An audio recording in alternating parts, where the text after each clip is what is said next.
สวัสดีครับวันนี้เรามีเรื่องน่าสนใจมากจากบันทึกเสียงตอนหนึ่งชื่อตอนราชาปีศาจมาเยือนแค่ชื่อก็แบบรู้สึกได้เลยว่าไม่ธรรมดาแน่ใช่ค่ะฟังดูยิ่งใหญ่มากเลยนะคะๆคือเนื้อหาหลักๆเนี่ยเป็นเรื่องการมาถึงของราชาปีศาจที่โรงเตี้ยมแห่งหนึ่งอืมแต่ไม่ได้มาทานข้าวทานปลาธรรมดานะครับมาตามหาหม้อไฟชนิดพิเศษหม้อไฟใช่ครับหม้อไฟที่เขาลือกันว่าลวกได้แม้แต่โชคชะตาโอ้โห โหลวกโชคชะตาได้เลยเหรอคะเนี่ยสุดยอดไปเลย อลังการมากครับ เปิดเรื่องมาก็เข้มข้นเลยนะคะ คือมีการพูดถึง3อย่างที่ไม่ควรเอาไปลวกในหม้อไฟเด็ดขาด มีอะไรบ้างนะครับ ก็จะมีมังกรไฟ หัวหน้าครัวของวังหลวง แล้วก็ราชาปีศาจ แล้วตอนนี้ตัวจริงก็มาแล้ว ใช่ค่ะ ตัวจริงเสียงจริงมาปรากฏตัวตรงหน้าเลย สร้างความตึงเครียดให้ตัวละครหลักกับเจ้าของร้านมากๆเลยค่ะบรรยากาศคงแบบอึดอัดน่าดู คือเป้าหมายที่เราจะมาคุยกันวันนี้ เราจะมาเจาะลึกฉากนี้กันใช่ไหมครับ ใช่ค่ะ เราจะมาดูกันว่าการเผชิญหน้าครั้งนี้มันถูกสร้างขึ้นมายังไง มีอะไรเป็นแก่นสำคัญ แล้วก็มีอะไรซ่อนอยู่ในรายละเอียดที่เขาบันทึกไว้บ้าง ครับผม จุดที่ผมว่ามันพีคมากๆเลยนะ คือตอนที่ราชาปีศาจประกาศเป้าหมายชัดเจนเลย อืม ตอนนั้นเลย เขาพูดว่าข้าได้ยินว่าที่นี่มีหม้อไฟที่สามารถลวกได้แม้แต่โชคชะตา อือหือ คนเล่าเรื่องนี่แบบงงไปเลย ใครปล่อยข่าวเนี้ย แล้วเหมือนมีเสียงแจ้งเตือนด้วยใช่ไหมคะ ใช่ครับ มีเสียงระบบดังขึ้นมาเลย ตรวจพบบุคคลระดับภัยคุกคาม SSS โห SSS นี่คือไม่ธรรมดาแล้วนะ ใช่ค่ะ อันนี้เป็นการสร้างเดิมพันที่สูงมากๆเลยนะคะ ไม่ใช่แค่การต่อสู้ธรรมดาแล้ว มันใหญ่กว่านั้นเยอะเลย ใช่ค่ะ มันเป็นการท้าทายที่อาจจะเปลี่ยน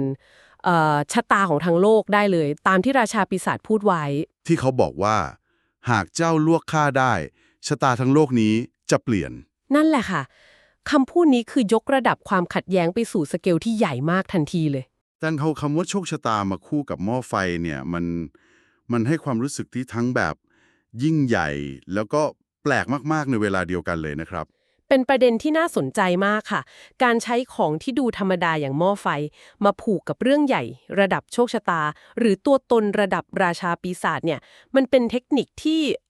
ดึงดูดความสนใจได้ดีมาก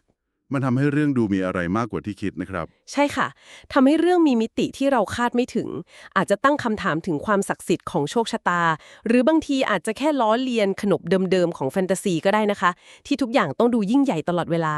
แต่เรื่องมันยังไม่จบแค่นั้นใช่ไหมครับ ยังค่ะ ยังมีอีก ตอนท้ายเรื่องเนี่ยผู้เล่าเรื่องที่ดูเหมือนจะจนมุมแล้วแท้ๆกลับรู้สึกถึงเอ่อพลังบางอย่างขยับได้ในก้นหม้ออืจุดนี้สำคัญมาก หรือว่านี่จะเป็นการปลุกพลังของตัวเองขึ้นมา แบบนี้ก็น่าติดตามสุดๆเลย ตรงนี้เป็นจุดพลิกผันที่น่าสนใจมากเลยค่ะ จากสถานการณ์ที่ดูเหมือนจะเสียเปรียบมากๆเนี่ย มันอาจจะมีพลังบางอย่างซ่อนอยู่จริงๆก็ได้ พลังในหม้อหรือพลังในตัวคนเล่า อาจจะเป็นไปได้ทั้ง2 อย่างเลยค่ะ หรืออาจจะเป็นกลไกของเรื่องที่กำลังจะเปิดเผยออกมา ซึ่งมันก็เชื่อมโยงไปถึงการปูเรื่องในตอนต่อไปด้วย อ๋อที่มีการบอกใบ้ถึงหม้อไฟที่เดินได้อะไรนั่นใช่ไหมครับ ใช่ค่ะ แล้วก็เรื่องการปลูกพลังขั้นสุดของหม้อไฟทองคำด้วย ก็น่าจะเป็นการต่อสู้ครั้งสำคัญเลย แสดงว่าหม้อไฟนี่ไม่ใช่แค่ภาชนะธรรม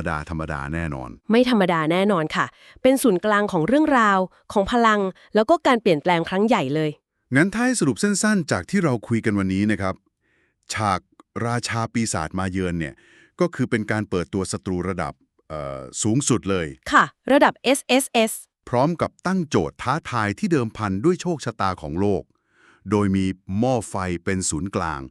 แล้วก็ทิ้งท้ายด้วยปริศนาเกี่ยวกับพลังที่ซ่อนอยู่ในหม้อนั้น ใช่เลยค่ะ สรุปได้ดีมากเลยค่ะ ครับผม แล้วก็มีอีกประเด็นที่น่าเก็บไปคิดต่อนะคะ คือการผสมผสานเรื่องราวแฟนตาซีระดับโลกแตกเนี่ยเข้ากับของธรรมดาอย่างหม้อไฟ